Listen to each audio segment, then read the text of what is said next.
Hey everybody, it's your boy Montel. What's going on? How's everybody doing? Excuse me. Hopefully you guys are having a fantastic day. Oh, I'm sorry. Day.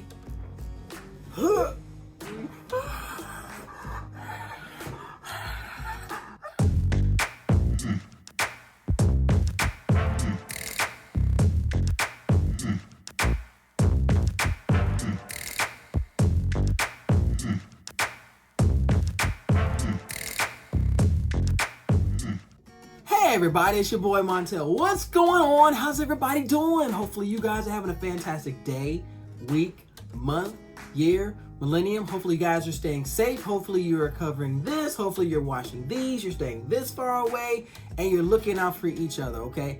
Thank you so much for checking me out. Hopefully you guys like my intro. I was trying to do something, when sometimes you just want to be silly and it works, so you just go for it, okay?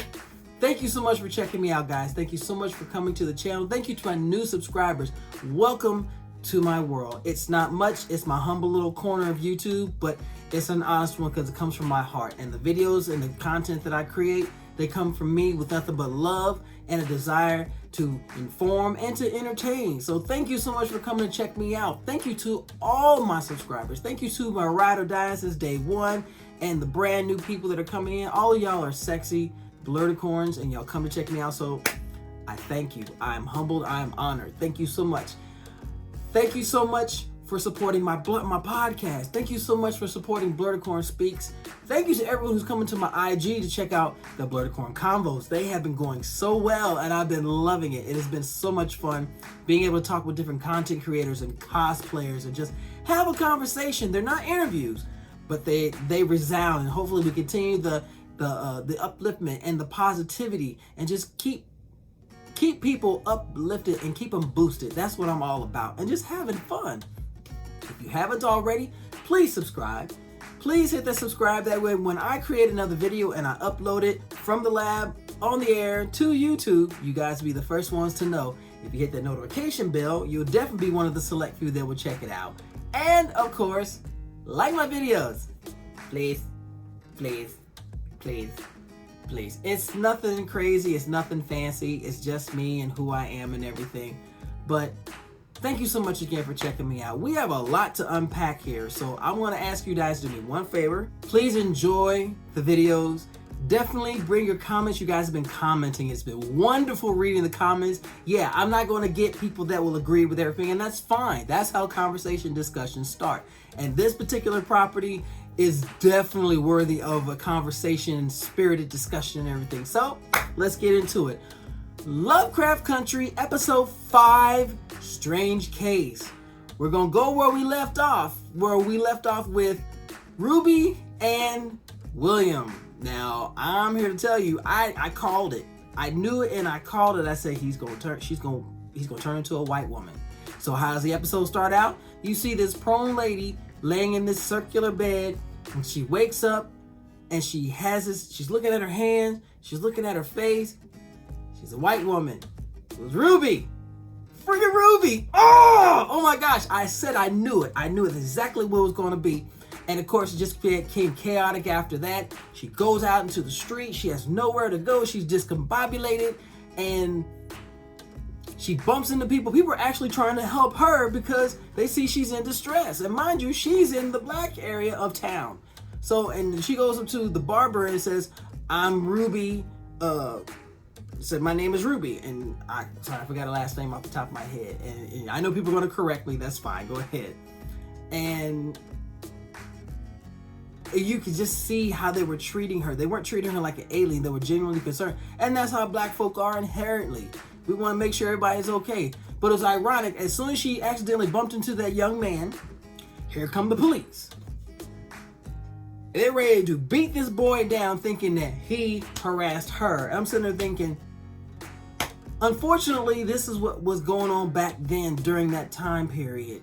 And oh my gosh, it just pissed me off. It pissed me the fuck off. I'm sitting there going, it's a little boy. What's he gonna do with a grown woman?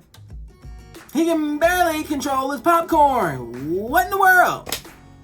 So we go from there, and that's how it starts. Now, I will tell you, this episode has so much going on. It had to be unpacked, so I actually had to break it up into 4 different slots. So I'm gonna go slot number 1, dealing with Ruby and William and Christina. During this entire time, the police pick her up. They take her back to the house. Ruby knows where she's going. She's like, no. And William was thinking ahead about what she was going to say and how she was going to react. So the police would bring her back. And as soon as she came back, you start seeing her body. You hear her cracks. And you see her start to contort and have these convulsions. And mind you, if a lot of people didn't even notice this, but did you notice that when he came, when they brought her in, put her on the floor, it was already covered in plastic. We already know something's going to happen. He turns on the TV, turns it up loud, don't want to disturb the neighbors. And she's going through all these convulsions, and I'm sitting there thinking, what in the hell is going on here? And sure enough, that's where you start seeing movements in the limbs, in her neck, in her face. And did you notice that when she opened her mouth, there was an eye on the inside? Eye on the inside. I was like, oh my goodness. Ruby's in there. And later we find out that the metamorphosis serum is what she's been taking. And when she takes it, she becomes Hillary Davenport. But when it wears off, she goes back to being Ruby. And you start to see, and as this whole thing goes on, as time goes on, as she takes on the role of Hillary, and deep inside she is Ruby, you can see the conflict that's going on. She wants to enjoy it as a white woman, but deep down inside, she is a black woman. She is a strong black woman, and it doesn't feel right. And that's when you start seeing that conflict. And of course, that's what it's going to be. And that's what you see now, because there are people who want to assimilate and be accepted, but they're still dealing with the conflict inside of them of their true selves. And when she went and applied for the position at Marshall Fields, she met with the manager, Mr. Murphy. Of course, he was hitting on her from the beginning. If you couldn't tell that, then something's wrong. And then she's on the floor, and who does she happen to see but the young lady that she saw when she came in the first time as Ruby? Found out that she would, of course, she said she applied on a whim, and then they decided to, okay, we're going to hire her, equal opportunity, blah, blah, blah. And found out because she was hired, a lot of people left because it was no longer an all whites policy. Oh well, life goes on. And then she finds out that she did not graduate high school. She barely got out of the 7th grade. And you can see Ruby just getting salty about it. Said, you mean to tell me you hired somebody that didn't even have the educational? And that's when you realize she was nothing more than a token employee. That was it. That was all. And Ruby reacted the way I expected her to react. I jumped and I go back. When she was hired for the position and she had to leave, and she left the serum in the chair, and as she's going down that back corridor into the service elevator, you start seeing her transform back into Ruby. That is one of the most brilliant forms of special effects I ever saw. I was more entranced in the transformation than anything else. Y'all, when I tell you they did this top notch, I was so hyped for this. Mind you, of course, every episode I have to watch multiple times because I kept missing things. But I think each time I watched it, I kept watching Ruby as she was Hillary and seeing how she's reacting to certain things. How her reactions were to the co-workers as she was the assistant manager in the back room, the break room, as they were trying on the furs and the boot and the shoe and the stilettos and everything else. And every time they made a disparaging remark, you saw Hillary / Ruby react. She can't hide who she is. This is nothing more than a facade. It's a disguise. And over time, Ruby starts realizing this is not what it's cracked up to be. In the beginning, she enjoyed the currency of whiteness. Just like she told Williams, I noticed you didn't take any money off the nightstand. I didn't need it. I was enjoying the greatest currency of all, of whiteness. But that whiteness comes with a price. You realize that white folk are just as effed up as anybody else. So as she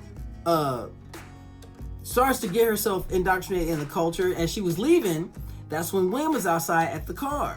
And she puts on a performance for her co-workers about, this is, is that yours? When he behaves, ooh.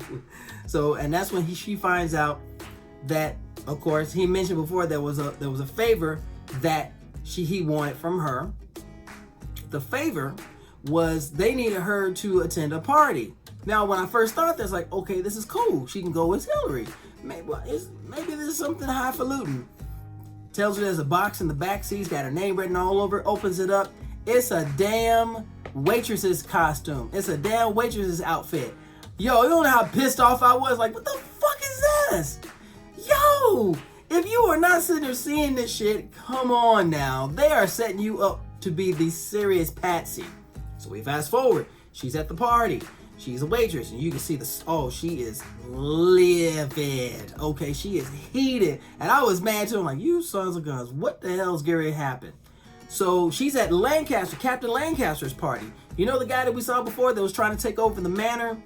And he puts out that, what was his name? Winthrop's Observatory needs to be guarded because he's trying to take this whole thing over and, be the head of the lodge. But there's something going on with him, and I saw it a little bit later. So she's in the servant, she sees a knock on the window because she's like, where's this bitch at? There's Christina. She goes out and says, you're an hour late. Chit-chatting. So what do you want me to do? She gives her this talisman. And on the talisman is an insignia. Now, in the world of Lovecraft, there are insignias and sigils known as signs or elder signs. And depending on the sigil, depends on what its purpose is.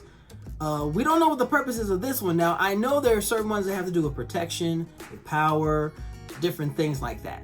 So, and you see her give her this talisman with this symbol on it, and it's an interesting symbol. So she tells her she needs to put it in the office, be done with it. Ruby does this Mission Impossible. She gets into the office, she drops the talisman in the drawer, she's about to leave, and she hears a moan and groan coming from a closet. And the first thing I'm sitting there thinking, why are you going over there? Just leave. Go. I wonder how many other people look at her like, what are you doing? Go. Get out. Leave. Nope. She goes over, opens up the closet. What do you see? You see a man hanging from the ceiling, chains or ropes, whatever. He's got blood coming out of his mouth. He's been cut up and scarred. And the first thing she starts gagging. And she almost got out of there. But then she starts hearing voices outside. So what does she do? How many movies will be seeing this happen? She goes into the closet. She's standing right there. She's trying not to gag, trying not to throw up. And at the same time, he's and she's so scared that he's going to give away his position, not realizing, you find out later, that's where he was placed. So all the noise he's making, they know he's there. They just don't know she's there. So covers his mouth, she covers her mouth, she's trying not to gag. And that's when we look through and she starts, Lancaster comes in, he's pissed. He says, they got me out here dancing like a fucking monkey. And he takes off his tie, takes off his jacket, taking off his tie, throws, give me that other shirt over there by the closet.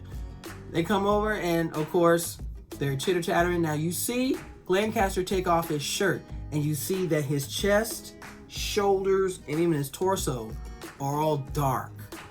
But his arms, his head, are all normal color. And you're like, what in the hell is going on with this dude? And the first thing I thought of in my mind is, he must have been reanimated. Those aren't his real body parts. He must have been reanimated. It makes sense to me. But like I said, I look at it from a different perspective than most people. You know, if you disagree, please comment down below. Tell me what you think of what you saw. What was your opinion? I'd love to find out. You guys have been commenting like badasses, so hell yeah, let's go. So now I also noticed too that across his collarbone, you see the scars and you see a couple of staples. But he's moving like he's perfectly fine. So there is a bigger plan in motion here than we know. Eventually Ruby's able to get out. She gets back to work and you could tell it got her. It frazzled the holy fuck out of her. Because she goes to Tamara, the black girl that's been hired at Marshall Field, and she's just putting shoes down and she's going off on her, and she goes to this whole diatribe and says, you need to be better. You need to represent your race. You need to be better than that, because otherwise they're going to have you in the closet with your tongue cut out. And she is losing her shit. And then Mr. Murphy comes along, brings her back to some semblance of normal mind thinking, of a clear frame of mind, excuse me. And that's when she looks over at him and says, you know what? We were talking, Tamara is going to take us to the bars on the south side, because if you remember back in the break room, the ladies wanted Hillary to take them to the south side bars on the south side. And Hillary says, Tamara's going to take us over there. And you can tell Tamara's so uncomfortable with this. And unfortunately, this goes back in the day where black folk were treated as animals, but white folk were still intrigued with how they conducted life and how they carried themselves and how they enjoyed themselves and how they party. It's always the mystique. So it's like looking at something on the outside, knowing good well you have to act a certain way, but deep inside you want to be a part of that. Sound familiar? At least one of those women had a jungle fever, and she was just like, ooh, oh my gosh, wow, ooh. So they go to the bar, and they go, and you can tell Hillary doesn't want to be Ruby doesn't want to be Hill Ruby. There you go. Hill Ruby doesn't want to be there. Tamara damn sure doesn't want to be there. But then white ladies are just loving it, and Murphy's loving it. And of course, Murphy's trying his best to get close to Hillary, and of course, she's like, "I'll be right behind you." They're up dancing, having a good time. Hill Ruby is still sitting there like, what the hell did I get myself into? This is not what I thought I was going to be cracked up to be. And that's a lot of times, that's a lesson with a lot of people, where you see that someone is taking on the role of somebody else or something else, and they find out it's not as great as they thought it was. This is that story. This is what Ruby is discovering. And she's realizing that being white isn't everything it's cracked up to be. So she makes up her mind of what she's going to do. So she goes out into the alley, and she just lets the serum wear off, and she transforms back into Ruby. But she also notices through the fence, and you see her face looking in the fence, and she sees Murphy trying to rape or try to take advantage of Tamara. Tamara fights back. And what's the one thing he says out his mouth that just makes, you could just see it in Ruby's eyes? "You nigger bitch." I said, oh, good grief. So she's done with all this. All the while, as she keeps going back to the house, she goes back to the house while she's in this state. And now, mind you, in the alley, I apologize, before she transformed back into Ruby, she had one of the vials in her hand, and the transformation gave her the strength to break it. But when she went back to the house, she was sitting on the couch. She's covered up, and I guess one of the vials was on the table. But then she looks over and she sees Christina come up out of the basement. Remember my theory, guys. Remember my theory.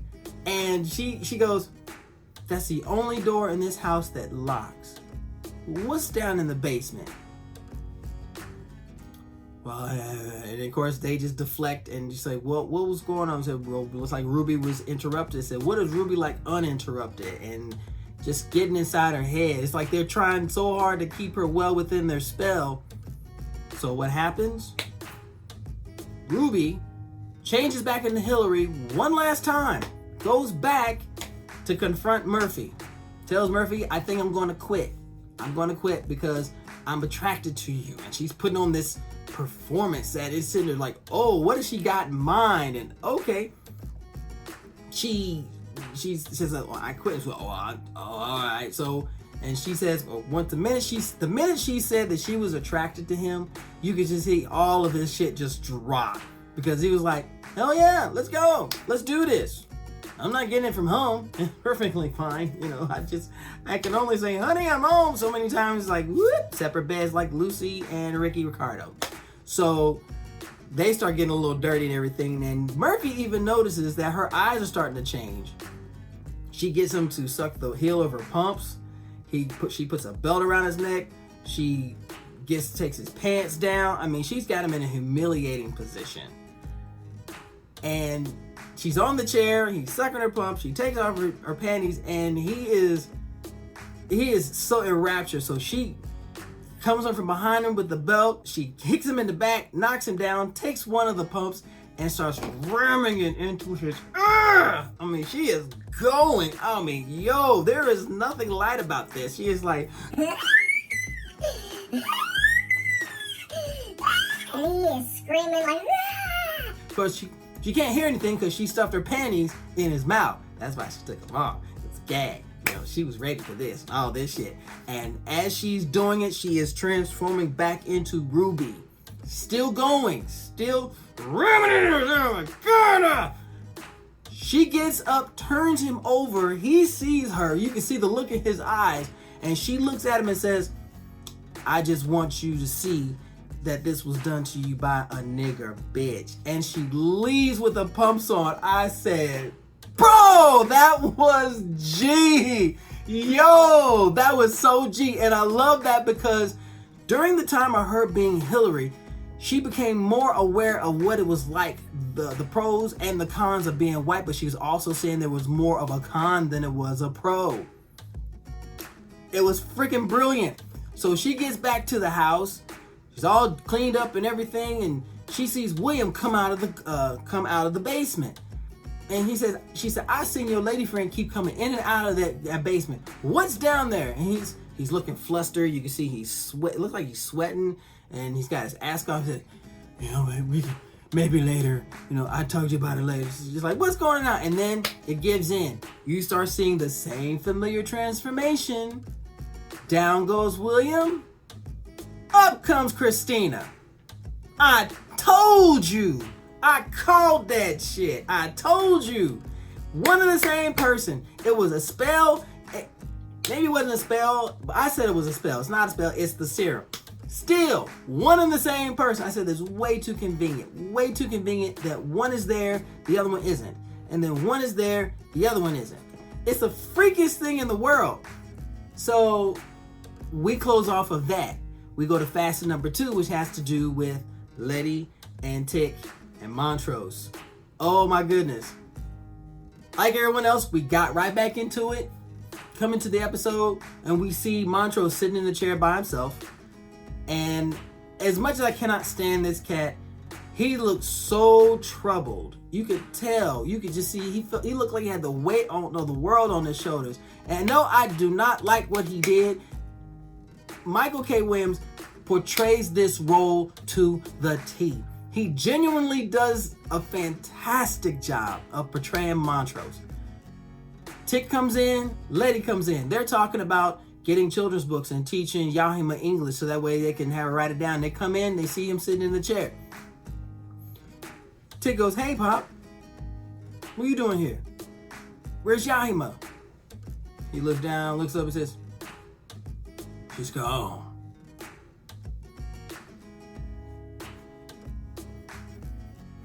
And that's when we find out not only did he get rid of the pages, he says she's gone. Letty thought he let her go. Tick knew the deal. Tick knew he killed her and got rid of the pages. And Tick did what all of us have been dying for him to do. He beat it.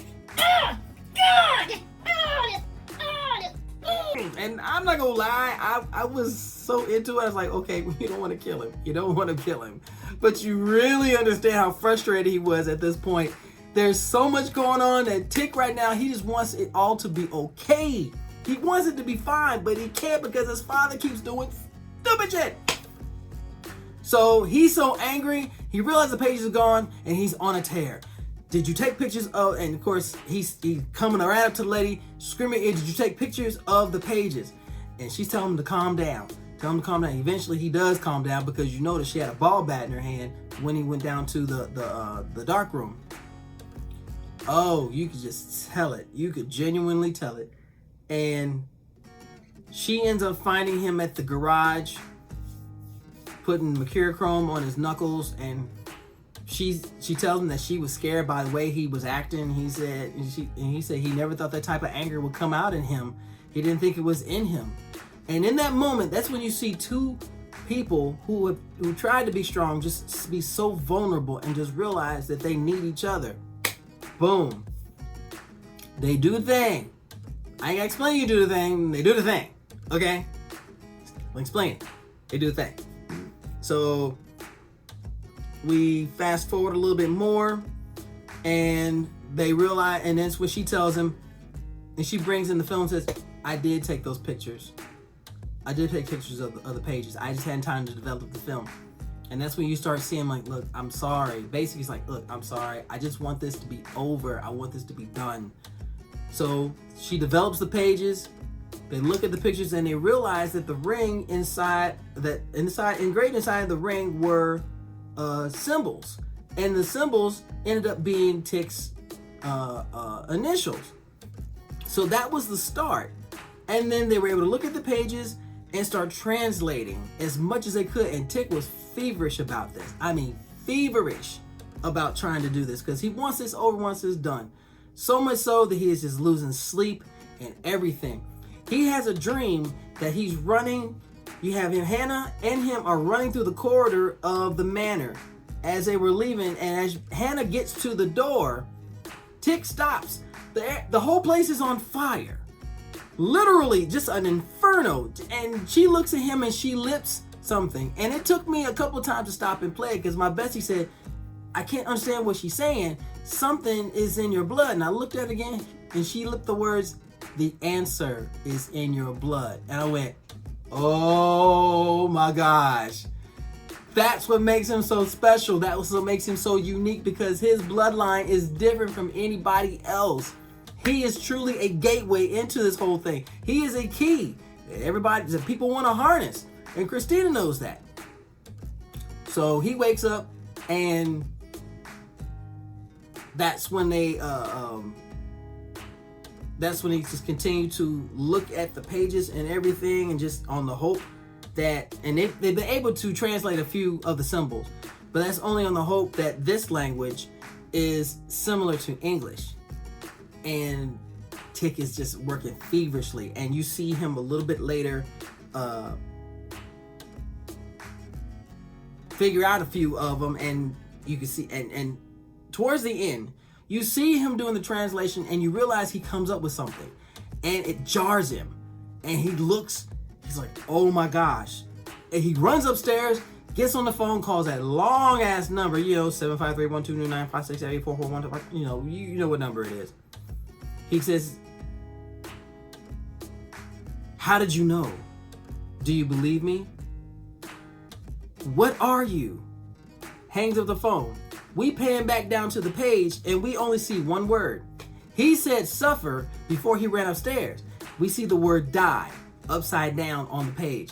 What in the hell is going on here? Yo, what is going on here? Okay, now we get to the third aspect of this. Montrose. We all know, and if you've been paying attention, you realize that Montrose is gay. Montrose is gay, but he's fighting. He does not want to come to grips with that. And his lover, who seems to be an amazing individual, is being forever patient. Montrose comes to him and they have a moment, and you can tell that Montrose needs him, but he won't admit it. He hardly says a word. During this whole thing, if you notice, from the time he saw him in his apartment until the very end scene when they were dancing, Montrose hardly says a word, which speaks volumes because he's not saying anything, but his body language was telling us everything, the conflict inside of him, and he's afraid to do it. And, if he does this, how will it define him? And, don't worry, and he doesn't care about his, his lover's feelings, but his lover is being really patient because he knows he is, and he's just gonna be there with him. So they were getting together in the apartment with the other drag queens and just getting themselves together, and you could just tell, even though he never said a word, his eyes never left him. When he was dancing for him and he was talking with his other birds, never left him, never left his vision. And you could just tell this is where he wants to be, but he's not gonna say it. He's not gonna say it. So we go to the ball that they were getting ready for, and his lover ends up getting second place, and was just and looked fantastic. Everybody looked fantastic, and in that moment, you can see, and that's when he goes over to Montrose, pulls him, and they start dancing. And it's when he parts, and the music brings it to a crescendo, and you can just feel it. And that's when Montrose realizes this is where he needed to be. He is in his element. Yes, ladies and gentlemen, we saw Montrose come out. We saw him come out, which, to be fair, I'm glad he did, because that it looks like it's been a bridle that's been hanging on his shoulders and in his soul, and he's trying to make people he's not a sissy and all this other stuff. And that's that bravado machismo BS that a lot of black men and men as a whole, especially men who know they're gay and they love men and they love transsexuals and transvestites and they love them. But back then it wasn't accepted. It was something that was shunned on more than being black. And to see that moment where he came out and you see the smile and you just see the exhilaration on his face, and this is who I am. And when it all said and done and the others parted away, because they even lifted him up in the air, I mean, that was just freaking beautiful. He comes down, he goes over, grabs his baby and kisses him. And that moment, I'm not gonna lie, I felt some kind of good way about that. Like, okay. There are so many layers and so many elements in this episode, and I know, just like me, you guys had to watch it multiple times, but I'm gonna tell you, this show never ceases to keep my attention, because every piece of a story has an underlying story, which has an underlying meaning. And if you lay them one on top of the other, you find so many different things that all of us can relate to, that we've seen, that we've heard, that we have felt. We did all of that. This show is phenomenal. It is incredible. It just really brings you there. I cannot ever remember a show where I actually had to watch each episode multiple times to catch certain things. And of course, there are still a lot of questions. What was the talisman put into Lancaster's drawer supposed to do? Now that Ruby knows that William is Christina, is she going to say something? Is there something going to happen? Or are they going to try and keep her quiet? With Tick and Letty, now that and I apologize because I meant to mention it. It took going when the second time they were in the dark room, and Letty still had it in her mind that Montrose just let Yahima go, until Tick said he didn't let her go. The pages weren't the only thing he got rid of. And it hit her. Oh my gosh. Oh my goodness. And she started freaking out. And and Tick went over to her and says, no, it's these pages. The pages are the devil's work. The pages are the devil's work. And Tick said, no, they're not. They're not. They're not inherently evil. It's what we do with them. We're trying to protect our own. Is there anything wrong with that? And in that moment, another question popped up when Letty said, look what your father did to protect you. And I said, fudge. We still don't know why Montrose is doing what he's doing. We still don't have, but there's so much going on. Oh my gosh, bro. I am loving this show. We are halfway through season 1, episode 5. Strange cases, indeed, they all were, but they gripped you, and in their own way, if you lay them on top, they all make sense. But there are still underlying questions. There's still a mystery here. There's still a lot going on. Why did Hannah in his dream say the answer is in your blood? In what way? What's that going to lead to? What is that talisman in the desk of Lancaster going to do? Why is Christina really William, or is William really Christina? Don't know. Now that Ruby's involved in this, are they going to loop her in and tell her what's going on, or are they going to keep her in the dark? Well, as much dark as you possibly can, because one of the biggest secrets of the show has been revealed. So, where do we go with here? We go to episode 6, which is a totally different thing. So now episode 6 I'm looking forward to, because now we go back to find out what in the hell happened in Korea with Tick and G.I. What happened? What's going on? I can't wait. Sunday isn't getting here fast enough. Thank you so much, you guys, for checking me out. Thank you so much for checking out my review. I love this show. If you saw something that I didn't see, or if you have an observation that I didn't catch, drop it in the comments. I want to know. I really want to know. You guys are very astute in what you pick up, just like myself. But sometimes it takes another set of eyes to see something that you didn't see. So you don't have to watch it so many times. And you guys have been putting me on point. Yes, I know in the last episode, I did call her as a her, and someone pointed out that she's hermaphrodite. But she identified as female. She was shown as female, so I called her a her. Don't get in the habit of thinking that I'm going to be correct on everything because I'm human. Accept it. Just like you. Accept it. All right? But it's all in fun anyway. So thank you so much, you guys, for checking me out. Thank you so much for joining me. Please watch Lovecraft Country. It's on HBO, 9 p.m. on Sundays. It's on HBO Max. If you have Hulu, you can get an attachment onto your Hulu for HBO. That's what I did. And you can continue to watch it. Let's keep this conversation going. I'm hoping to hear the green light about season 2 because it's going to be brilliant. There's so much to the Lovecraftian universe that can be implemented. I can't wait to see how this is all going to turn out, okay? Thank you so much for watching. Thank you for supporting me. Thank you for supporting everything I do with Blerdicorn Speaks, with the Blerdicorn Convos, and your boy Rogue Catnip here, all right? So do me a favor, as I always ask you beautiful, sexy people to do, okay? Stay nerdy, stay geeky, please stay sexy, and please stay safe. Let's get all through this together, okay? You take care. Bye.